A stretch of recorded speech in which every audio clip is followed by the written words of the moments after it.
Iba naman tayo kahit pa paano. So, napakalaki nilang area dito. They have 30 hectares pero yung 16 hectares dito sa area na to ay may mga iba't ibang mga amenities. Napakasaya. Parang abot talaga sa langit yung mga activities dito sa taas natin. Para sa mga nagtatanong, ang entrance fee niyan para sa mga adults, 300 pesos inclusive of food at may hanging bridge experience pa. Kung halimbawa, mga bata naman, kids, 200 pesos. Yun. Kanina nasubukan natin yung hanging bridge, di ba, Reg? At ngayon, nakita natin ang kanilang swimming pool or food spa yan, di ba? Hindi mga Cute yan. Cute naman yan. Iba experience yan, di ba?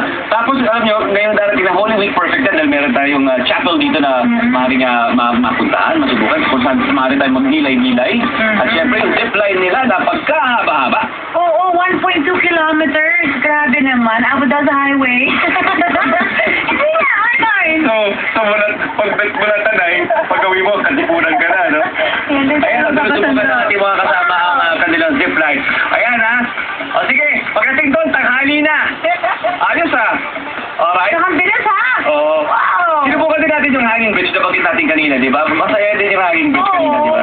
Kamusta experience mo ron? Cool! Fun nga eh. Mas masayang tumalon kasi, feel mo talaga yung danger of it. Di ba? Yeah, no?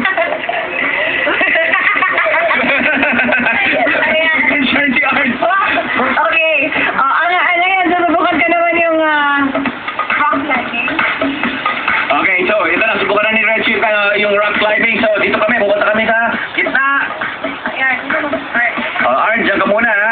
Sige, Reg, ha? Okay ka dyan, ha? Sigurado ka, ha?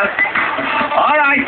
So marami pa kayong maaaring ma-experience dito sa 10 Cents to Heaven. And Regine is now going to heaven. How'd you like the rope, my friend? Alright, magbabalik mo kami!